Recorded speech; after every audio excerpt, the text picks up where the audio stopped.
Hello friends, मेरा नाम आकाश मेहरोत्रा है। आज हम आपके साथ एक बहुत ही इंपॉर्टेंट टॉपिक डिस्कस करने वाले हैं, जिसमें हम आज ये बताएंगे कि इंटरेस्ट की कैलकुलेशन जीएसटीआर 3B में ऑटो पॉपुलेटेड कैसे होगी।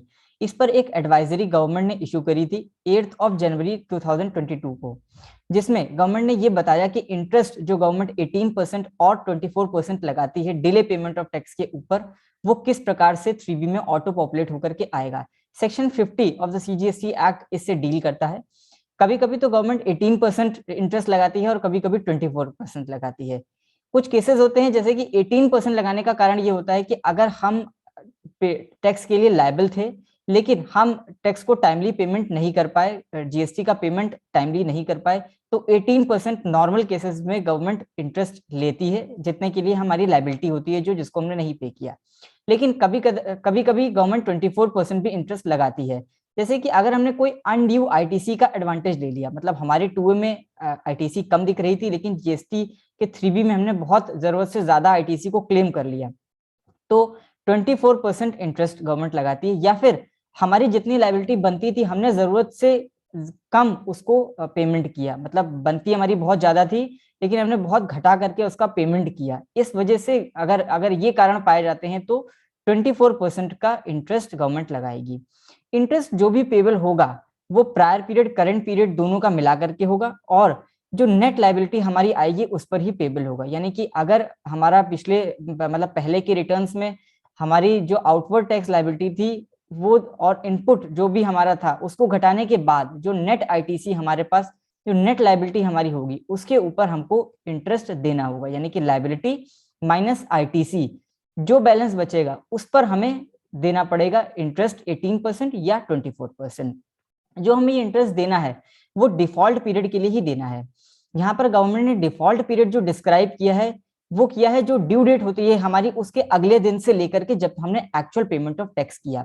यानी कि लेट सपोज, अभी हम आगे के एग्जांपल के साथ आपको डिस्कस करेंगे, succeeding day of the due date, जो भी हमारे 3B की ड्यू डेट होती है उससे अगले दिन से लेकर के जिस दिन तक हमने एक्चुअली उसको पेमेंट किया, इतने पीरियड का हमें इंटरेस्ट 18% या 24% एज अ केस में भी हमें गवर्नमेंट को जमा करवाना होता है। अभी तक हम लोग ये नहीं करते थे, सिर्फ हम पीछे की जो लायबिलिटी होती थी प्रायर पीरियड्स की सिर्फ उसको पे कर देते थे लेकिन इंटरेस्ट को पे नहीं करते थे। लेकिन अब ऐसा नहीं चलेगा, अब पोर्टल ऑटो पॉपुलेटेड फिगर से इंटरेस्ट को कैलकुलेट करेगा। अब यहाँ पर हम आपको एक एग्जाम्पल के साथ हम इसी बात को समझाना चाहेंगे। जैसे कि हमारी मान लीजिए दिसंबर 2021 मंथ की जो आउटवर्ड सप्लाई थी वो 2 लाख रुपए की थी। इस पर जो आईजीएसटी बनता था वो 18,000 बनता था और सीजीएसटी 9,000, एसजीएसटी 9,000 की हमारी लायबिलिटी बनती थी। इस मंथ के लिए जो एलिजिबल इनपुट था हमारा वो 10,000 था आईजीएसटी का, सीजीएसटी का 5,000 था और एसजीएसटी का भी 5,000 था। यानी कि नेट लायबिलिटी जो हमारी बची वो बची 8,000, 4,000 और 4,000, आईजीएसटी, सीजीएसटी और एसजीएसटी अलग अलग। अब हमारे जो दिसंबर मंथ की जो ड्यू डेट थी फाइलिंग की वो थी 24 जनवरी 2022। मान लेते हैं कि दिसंबर 21 मंथ की जो लायबिलिटी थी वो जो ड्यू डेट थी वो 24 जनवरी 2022 थी। तो इसका सक्सीडिंग डे हो गया 25 तारीख, यानी कि 25 जनवरी से लेकर जिस दिन तक हम एक्चुअल पेमेंट ऑफ टैक्स करेंगे। यहाँ पर एक्चुअल पेमेंट ऑफ टैक्स हमने 8 फरवरी को ही कर दिया लेकिन रिटर्न हमने 2 दिन बाद फाइल किया, यानी कि 10 फरवरी 2022 को फाइल किया। तो जो हमारे ऊपर लायबिलिटी आएगी, जो हमारा डिफॉल्ट पीरियड होगा वो 25 जनवरी से लेकर के 8 फरवरी तक का माना जाएगा, जो कि 14 दिन होता है। तो इस 14 दिन पर गवर्नमेंट इंटरेस्ट कैलकुलेट करेगी। यानी कि आउटवर्ड टैक्स लायबिलिटी हमारी, जैसा कि आप देख सकते हैं, नेट लायबिलिटी 8,000 है, 4,000 और 4,000, इस पर 14 दिन का डिफॉल्ट पीरियड है। और जो रेट ऑफ इंटरेस्ट है वो 18% है, क्योंकि नॉर्मल रेट ऑफ इंटरेस्ट 18% ही होता है। कभी कभी ये 24 भी हो जाता है अगर हम आईटीसी को ज्यादा क्लेम करते हैं या फिर अनड्यू एडवांटेज लेते हैं किसी भी चीज का। यहाँ पर चूंकि नॉर्मली हमारे से छूट गई थी, हमने अपना रिटर्न को लेट फाइल किया था, 10 तारीख को फाइल किया था, नॉर्मली एक डिफॉल्ट हुआ था, इसलिए यहाँ पर 18% का रेट लगेगा।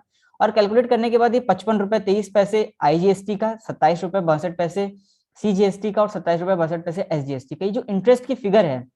अब पहले तो हम ये इंटरेस्ट कभी भी कैलकुलेट नहीं करते थे, नॉर्मली जो हमारी लायबिलिटी होती थी हम वो पे कर देते थे लेकिन इंटरेस्ट को नहीं डालते थे। बाद में इसका असेसमेंट होता था जाकर के, तब ये गवर्नमेंट डिसाइड करती थी कि हाँ इनके ऊपर इंटरेस्ट की लायबिलिटी थी लेकिन इन्होंने उसको नहीं डिपॉजिट किया, तो असेसमेंट में चीजें पकड़ी जाती थी।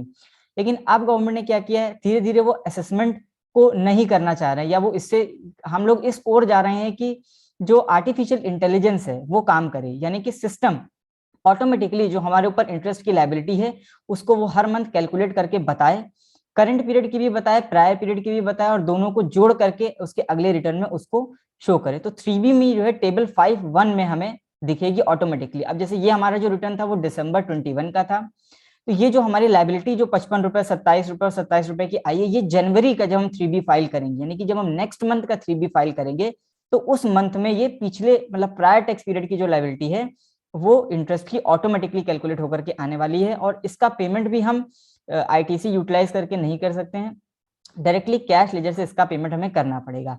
तो ऑटो पॉपुलेटेड इंटरेस्ट है, करंट पीरियड का जो डिफॉल्ट है उसको भी मिला करके, और पास्ट पीरियड में अगर मान लीजिए पिछले 4-5 महीने का कोई हमसे लाइबिलिटी थी और हम भूल गए थे उसको दिखाना GSTR 3B में, तो अब हमारे पास ये ऑप्शन रहेगा कि हम उसको दिखाएंगे, लेकिन लाइबिलिटी भी पे करेंगे, साथ में इंटरेस्ट भी पे करेंगे। तो टोटल इंटरेस्ट पे करेंगे, CGST, SGST और IGST तीनों का अलग अलग इंटरेस्ट कैलकुलेट होकर के आएगा और अलग अलग हमें पेमेंट करना पड़ेगा। तो इसको टेबल 5.1 जो कि 3B में होगा, अभी हम आपको आगे दिखाएंगे कि 3B में किस तरह से ये लायबिलिटी शो होकर के आएगी। तो नेक्स्ट पीरियड के 3B में हम टेबल 5.1 में ऑटो पॉपुलेट होकर के आएगी और हमें इसको पे करना रहेगा। हालांकि गवर्नमेंट ने एडवाइजरी में ये भी बोला है कि ये जो फिगर आएगी अभी ये शुरुआती दौर में ये एडिटेबल फिगर रहेगी, यानी कि हम इसको एडिट करके कम ज्यादा कर सकते हैं। अगर मान लीजिए कोई गलती हो गई है इसमें पोर्टल से कैलकुलेट करने में, किसी प्रकार आपको लगता है कि कम होना चाहिए या ज्यादा होना चाहिए, तो ये अभी एडिटेबल है, हम इसको एडिट कर सकते हैं। लेकिन ये जो सिनारियो है, जो गवर्नमेंट ये चीज लेकर के आई है, ये कोई नई चीज नहीं है। ऐसे ही यही सेम काम लेट फीस में भी होता है। फॉर एग्जाम्पल अगर ड्यू डेट के बियॉन्ड अगर हमने अपना रिटर्न जमा किया है तो अभी हमारे ऊपर लेट फीस लगती है, जो कि 100 रुपीज पर डे के हिसाब से होती है, जितने भी दिन का डिफॉल्ट होता है। वो अगले महीने के 3B में आती थी और वो नॉन एडिटेबल फिगर रहती थी, इसको हम कभी भी एडिट नहीं कर पाते थे। जितनी आती थी उतनी पेमेंट करना होता था, कैश लेजर से ही करना होता था, ये फिगर नॉन एडिटेबल रहती थी। लेकिन अभी इंटरेस्ट ऑटो पॉपुलेटेड मोड में आने वाला है, अभी शुरुआती दौर में इसको एडिटेबल रखा जाएगा, लेकिन संभावना ये है कि ये कुछ समय बाद ये नॉन एडिटेबल हो जाएगा, यानी कि ऑटो पॉपुलेट होकर के आएगी और जो भी आएगी उसी को आपको जमा कराना रहेगा। जैसे कि आप देख सकते हैं स्क्रीनशॉट है, यहाँ पर अक्टूबर मंथ का लायबिलिटी पे हो रही है, लेकिन अगस्त, जुलाई और जून में जो लायबिलिटी छूट गई थी हमसे उसका ब्रेकअप यहाँ पर आएगा साफ साफ कि किस किस मंथ की है। यानी कि भर तो रहे हैं चूंकि इसको अक्टूबर में, लेकिन अगस्त की, जुलाई की, जून की, जैसा 40,000, 8,000, 8,000 और 20,000 सेस है। जुलाई मंथ का 5,000, 3,000, 3,000 और जून मंथ का 2,000, ये इसका ब्रेकअप आएगा। इस लायबिलिटी को जो प्रायर पीरियड की थी इसको भी जमा करवाना है, और साथ में इसके अगले वाले स्क्रीनशॉट में जैसा देखेंगे कि ये जो 4,374 रुपए, 1,251 रुपए और 1,251 रुपए, ये ऑटो पॉपुलेट होकर के आ गई है फिगर, यानी कि इसको भी साथ में जमा करवाना पड़ेगा, क्योंकि पीछे जो पिछले मंथ है उसमें लायबिलिटी को नहीं पे किया गया समय से, बाद में इस लायबिलिटी को शो किया जा रहा है। इसका मंथ वाइज ब्रेकअप भी मिलेगा और इंटरेस्ट भी साथ में हमें जमा कराना पड़ेगा। तो फ्रेंड्स, इसको लाने का एक बहुत इंपॉर्टेंट मोटिव ये भी है कि जैसे कि पहले असेसमेंट हुआ करते थे, यानी कि अगर कोई किसी प्रकार का कोई हमने डिले किया है फाइलिंग में, तो बाद में हम डिपार्टमेंट जाते थे, उसका असेसमेंट करते थे, उसके बाद ये पता चलता था कि इतना इंटरेस्ट छूट गया है या इसको इतना डिले पेमेंट किया था टैक्स का, इस पर ब्याज भी आता है, इसको नहीं जमा करवाया गया है, तो ये असेसमेंट में पता चलता था। लेकिन अब गवर्नमेंट कहीं ना कहीं ये कर रही है कि जो आर्टिफिशियल इंटेलिजेंस है उसको यूज कर रही है कि सिस्टम ऑटोमेटिकली कैलकुलेट करके बताए। बहुत बार ऐसा देखा गया है कि हम लोग डिले पेमेंट करते हैं, 3B में पीछे की चीजें छूट जाती हैं, लेकिन 3B को हम कभी भी रिवाइज नहीं कर सकते हैं, तो नेक्स्ट मंथ के 3B में ही जोड़ देते थे। ये नहीं पता चलता था कि ये प्रायर पीरियड का है कि करंट पीरियड का, लेकिन टोटल टैक्स तो पे कर देते थे। तो पहले हम लोग कभी इंटरेस्ट पे नहीं करते थे, ना कोई कैलकुलेट करते थे। अब ऐसा नहीं हो सकता है, अब वो इंटरेस्ट कैलकुलेट करके आएगा, ऑटो पॉपुलेटेड फिगर में आएगा, बाद में असेसमेंट कहीं ना कहीं कम होगा और चीजें अपने आप ऑटोमेटिकली पोर्टल पर शो होती रहेगी। तो पहले लोग नहीं भी जमा कराते थे इसको, लेकिन अब इसको जमा कराना पड़ेगा, ये मैंडेटरी है कि ऑटो पॉपुलेटेड फिगर से इंटरेस्ट को हम टाइमली डिपॉजिट करवाएं। Thank you so much friends.